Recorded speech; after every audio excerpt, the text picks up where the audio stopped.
Kasus kita kali ini berada di pantai timur California, Amerika Serikat, dan kita memusatkan perhatian ke area yang disebut Orange County. Ini adalah area yang terdiri dari pantai yang cerah dan memiliki cuaca yang indah. Dan di sini kita bertemu dengan Dennis Huber berusia 23 tahun. Dia memiliki saudara laki-laki bernama Jeff dan masih tinggal di rumah yang sama dengan orang tua mereka. Ayahnya bernama Dennis dan ibunya bernama Ian Huber. Jadi, nama Dennis dan ayahnya terdengar sama. Dennis dilahirkan pada tanggal 27 Januari tahun 1967.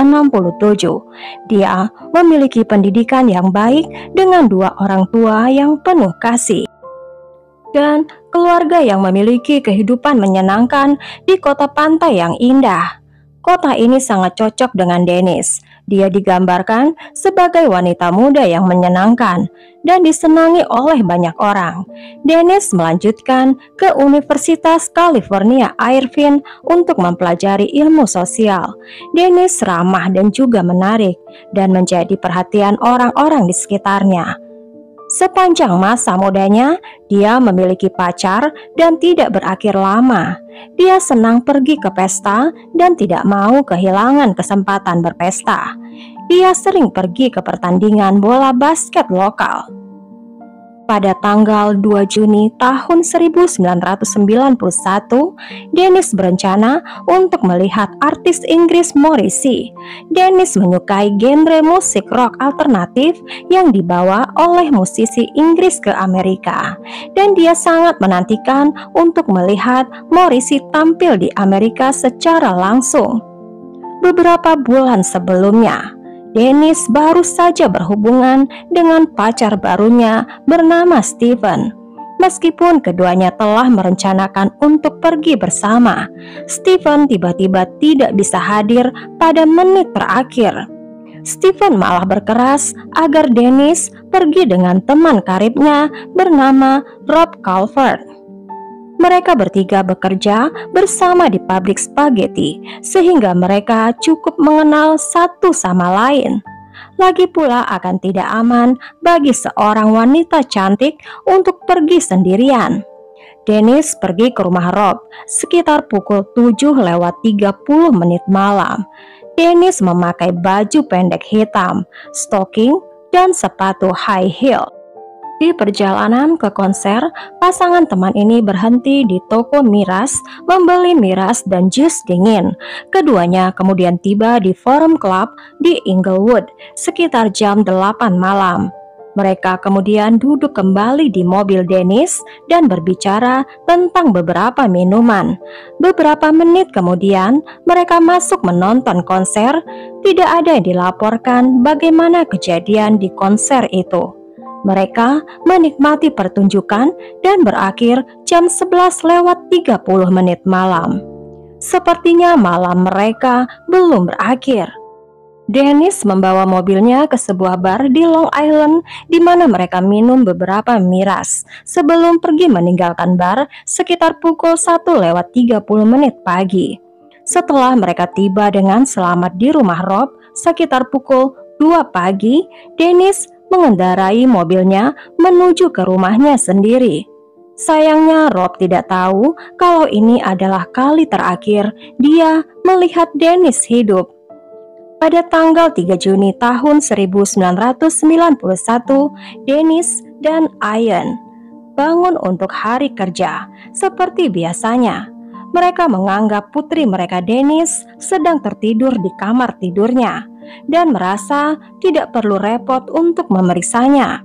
Tetapi orang tuanya mulai memperhatikan ketika Dennis tidak juga bangun untuk bekerja. Dennis dan Ian menuju ke kamar tidur putrinya Dennis. Mereka menemukan kamar tidur Dennis dalam keadaan kosong, sama seperti saat kemarin. Dennis adalah wanita 23 tahun dan bukan remaja lagi. Meskipun dia masih tinggal dengan orang tuanya, dia sudah dibebaskan untuk pergi dan pulang sesukanya.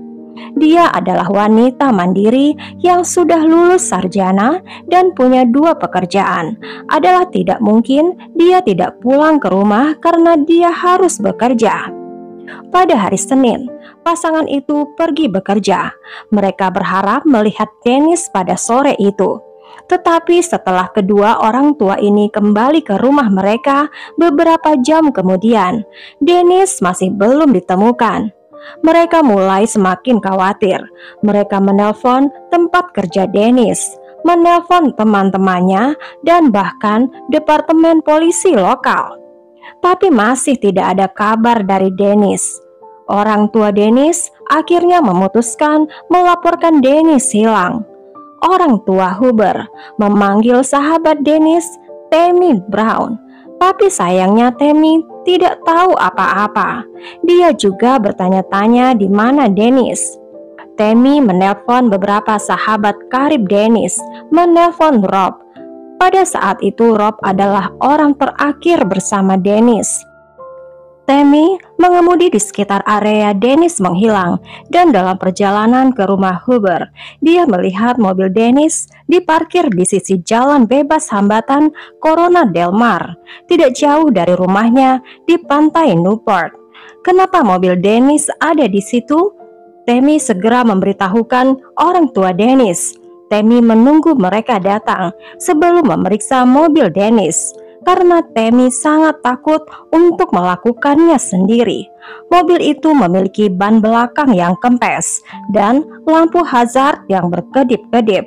Kendaraan itu ditinggalkan dalam keadaan tidak normal. Ketiga orang itu tidak menemukan apa-apa di dalam mobil dan tidak ada tanda-tanda Dennis dengan kunci mobil masih hilang. Pada tahun 1991, handphone belum digunakan, jadi tidak bisa melacak Dennis melalui sinyal handphone. Tapi mobil Dennis ditemukan dekat beberapa telepon umum, motel, dan jalan setapak menuju kota. Pencarian Dennis dimulai saat matahari terbit keesokan harinya. Polisi, teman-teman, dan masyarakat semua terlibat dalam operasi pencarian Dennis. Keluarga menawarkan hadiah $5.000 untuk informasi mengenai Dennis.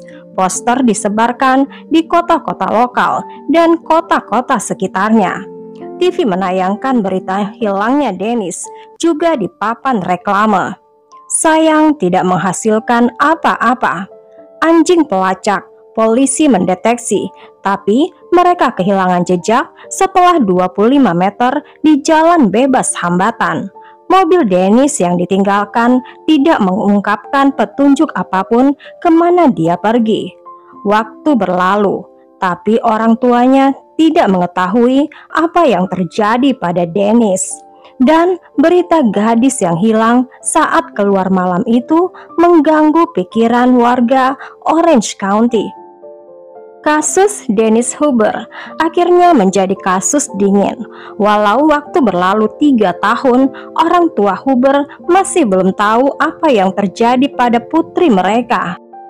Tapi pada peristiwa random yang terjadi di tempat lain, membuat kasus ini terbuka lebar. Pada tanggal 13 Juli tahun 1994 di sebuah area di luar Prescott, Arizona, Elaine Cott dan suaminya Jack pergi ke rumah seorang laki-laki penduduk setempat untuk membeli cat.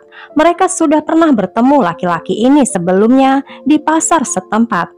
Laki-laki itu meminta pada pasangan itu untuk datang dan mengambil beberapa kaleng cat baru dari rumahnya yang terletak di Cochise Drive di Dewey, Arizona. Laki-laki itu bernama John Familaro, lahir di Long Island, New York tahun 1957. Dia dan keluarganya pindah ke Orange County ketika dia masih sangat muda.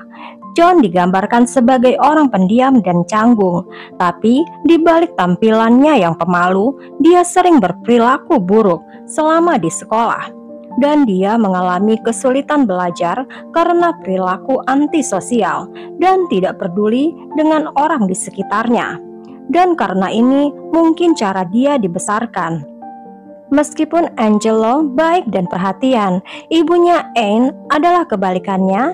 Dia sangat ketat dan sering menggunakan agamanya untuk menakut-nakuti anak-anaknya agar patuh, sangat mengontrol sehingga dia tidak mengizinkan John dan saudara-saudaranya untuk bermain dengan teman-temannya sepulang sekolah. Dan ketika mereka remaja, mereka dilarang berkencan. Anne berkeras untuk mengawasi anak-anaknya sendiri, bahkan sampai masa remaja, dan tampaknya ini menyebabkan hubungan yang buruk antara Anne dan anak-anaknya. John dan saudara-saudaranya juga dilarang berbicara satu sama lain, kecuali diizinkan oleh ibunya. Mereka semua dilarang berbicara tentang politik dan agama, dan hanya diizinkan untuk duduk di kursi tertentu di ruang tamu dan di ruang makan. Cara hidup John ini akan berpengaruh ke kehidupan dewasanya. Setelah dia pindah dari rumah keluarganya di akhir masa remajanya, dia berusaha untuk mendapatkan pekerjaan. Namun, setiap kali dia berusaha mencari pekerjaan, dia gagal. Dia mengikuti jejak kakaknya yang dipecat karena pelanggaran seksual. Dia mencoba untuk menjadi chiropractor, yaitu ahli medis terlatih untuk mengobati gangguan pada tulang, saraf, otot, dan ligamen. Tapi dia keluar sebelum menyelesaikan kursusnya. John mencoba untuk mewujudkan mimpinya untuk menjadi polisi, tetapi dia gagal pelatihan sebanyak 4 kali dan akhirnya dia menyerah. Akhirnya, John menetap di jalur pengecatan rumah. Karena pekerjaan ini, dia memiliki banyak hubungan dengan wanita. John adalah individu yang aneh dan berpotensi berbahaya, tetapi setidaknya pada saat ini dia tidak pernah ditangkap atau bermasalah dengan hukum. Semua ini akan berubah segera setelah dia bertemu Elaine dan Jack. Meskipun John membuka diri di pasar, dia tampak tidak nyaman dengan mereka apabila di dekat rumahnya. John mengaduk-ngaduk kaleng cat dan mengantar pasangan itu keluar dari jalan masuk, seolah-olah dia sedang terburu-buru. John memberitahu mereka bahwa dia telah pindah ke Arizona sekitar 6 bulan sebelumnya, tapi pernyataan ini aneh karena rumahnya penuh dengan kotak sampah. Pasangan itu juga memperhatikan ratusan kaleng cat bertebaran di kebunnya. Yang paling menarik perhatian di properti tersebut adalah mobil truk rental. Tapi jika dia sudah pindah ke sini sejak 6 bulan sebelumnya, lalu mengapa truk itu ada di situ? Setelah mengambil kaleng cat dari John, Elaine dan Jack kembali ke mobil dan Elaine mencatat nomor plat truk itu. Nomor plat truk itu milik daerah California dan bahkan tidak terdaftar di negara bagian mereka. Mereka percaya kalau truk itu sudah dicuri. Elaine melaporkannya kepada polisi. Polisi memeriksa nomor plat itu dan memang truk itu sudah dilaporkan hilang selama 6 bulan sebelumnya. Dengan surat perintah penggeledahan di tangan, polisi mendatangi rumah John Familaro. Ketika polisi sudah memeriksa, mereka memperhatikan sebuah kabel keluar dari dalam truk menuju ke rumah John. Polisi mendekati truk. Mereka memasuki pintu belakang truk. Di situ ada kaleng cat, kotak kartu, dan kantong plastik memenuhi kontainer truk. Dan di antara sampah-sampah itu ada sebuah freezer pendingin. Sekarang polisi menyadari bahwa kabel itu terkoneksi dari rumah John ke truk. Tapi polisi meyakini kalau freezer itu berisi obat-obat terlarang. Lalu mereka menghubungi tim narkotika. Polisi membuka pintu freezer, tapi mereka tidak siap dengan apa yang akan mereka temukan. Mereka melihat sebuah tumpukan plastik dan mengambilnya dan membukanya. Mereka melihat tangan manusia. Polisi memindahkan lapisan atas plastik dan terlihat tubuh membeku dari seorang wanita muda. Jasad itu dengan posisi bayi dalam kandungan, dengan tangan terborgol di belakang punggung. Kondisi tubuhnya mengerikan dan dia tersiksa sebelum dia meninggal. Dan dia dalam keadaan polos tanpa pakaian. Tengkoraknya hancur sehingga ada banyak lubang di bagian tengkoraknya. Polisi yang syok memindahkan freezer itu untuk memindahkan jasad itu untuk diautopsi. John menonton penemuan yang mengerikan itu dari jendelanya dan tentu saja dia langsung ditangkap. Laki-laki itu ahli forensik memeriksa jasad itu. Mereka menggunakan hair dryer untuk mencairkan bagian tubuh untuk dapat diperiksa. Dan hal yang paling penting adalah mendapatkan sidik jari. Sidik jari dari jasad itu ditemukan cocok dengan sidik jari SIM California. Dan sedihnya itu adalah Dennis Huber. Butuh waktu berhari-hari polisi untuk memeriksa rumah John. Dia mempunyai masalah dengan banyak sampah di rumahnya. Sayangnya di antara sampah-sampah itu ada bukti-bukti penting. Polisi menemukan barang-barang yang mencurigakan dan banyak barang-barang milik Dennis di dalam kotak yang berlabel Christmas. Polisi menemukan sepatu, dompet, make up, dan kunci mobil Dennis. Kotak itu juga berisi pakaian-pakaian yang Dennis pakai pada malam dia menghilang, yang telah dirobek pada satu sisi. Dan pada kotak yang lain, polisi menemukan selotip yang cocok, noda darah, pakaian manusia, dan palu bernoda darah. Dari hasil analisis DNA dikonfirmasikan bahwa itu adalah darah Dennis. Begitu banyak penemuan ini, tapi John tidak pernah mengungkapkan apa yang terjadi pada Dennis. Tapi dengan cara mobil Dennis ditinggalkan, jasad Dennis dan bukti-bukti yang ditemukan di rumah John ini bisa menggambarkan apa yang terjadi pada malam itu. Tidak ada tanda perlawanan dari dalam mobil, tapi sepatu Dennis lecet dan rusak, seolah-olah terseret di lantai. Karena itu kemungkinan Dennis telah dipancing keluar dari mobil. Di dalam rumah John, polisi menemukan 2 seragam polisi palsu yang mungkin digunakan John untuk menjadi polisi palsu untuk menghadapi Dennis. Sepertinya John berhasil memasukkan Dennis ke dalam mobil. John memborgolnya dan mengantarnya ke gudangnya, di mana dia bekerja dan tinggal pada saat itu. Karena ada label pengiriman yang ditemukan pada kotak di dalam rumah John, polisi dapat mengetahui lokasi di mana John tinggal dulu. Polisi mendapatkan surat perintah penggeledahan untuk memeriksa gudang itu. Mereka menemukan noda coklat tua di balik dinding kering yang baru. Sayangnya lagi, setelah diuji, ternyata itu adalah darah Dennis. Sementara di gudang itu, John melecehkan Dennis. Dia dengan keras menyerangnya, sehingga tulang tengkoraknya hancur. Ahli forensik menemukan kepalanya telah dipukul minimal 30 kali, menimbulkan tengkoraknya menjadi beberapa bagian. John meninggalkan tubuh Dennis begitu saja selama 3 hari. Polisi dapat tahu karena ada tanda terima ketika John membeli freezer pada tanggal 6 Juli yang ditemukan di rumahnya.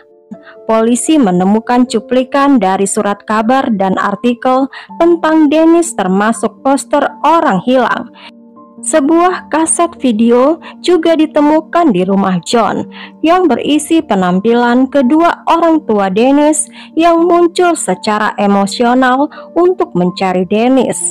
Sayangnya, butuh waktu 3 tahun penuh untuk polisi bisa menyusun dakwaan melawan John. Akhirnya pada tanggal 8 Mei 1997, John diadili untuk penculikan, sodomi, dan pembunuhan tingkat pertama Dennis Huber.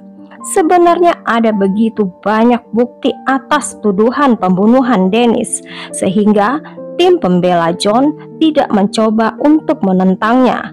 Mereka fokus kepada tuduhan yang lain. Tim pembela John berpendapat bahwa Dennis tidak diculik karena tidak ada bukti atau tanda-tanda perkelahian di TKP. Tapi mereka tidak bisa membuktikan bahwa John sudah menyebabkan kerusakan pada sepatu Dennis. Tim pembela juga mempermasalahkan proses pencairan jasad menggunakan hair dryer, juga dapat mengganggu hasil autopsi dan karenanya memperlemah tuduhan pelecehan seksual. Namun pembelaan ini tidak cukup baik karena setelah berminggu-minggu sidang, John dinyatakan bersalah atas 3 dakwaan. Dia dijatuhi hukuman paling berat yang dimungkinkan, yaitu hukuman mati. Sampai hari ini, dia masih terpidana mati. Adapun Dennis dan Ian, mereka akhirnya mendapatkan keadilan untuk putri mereka.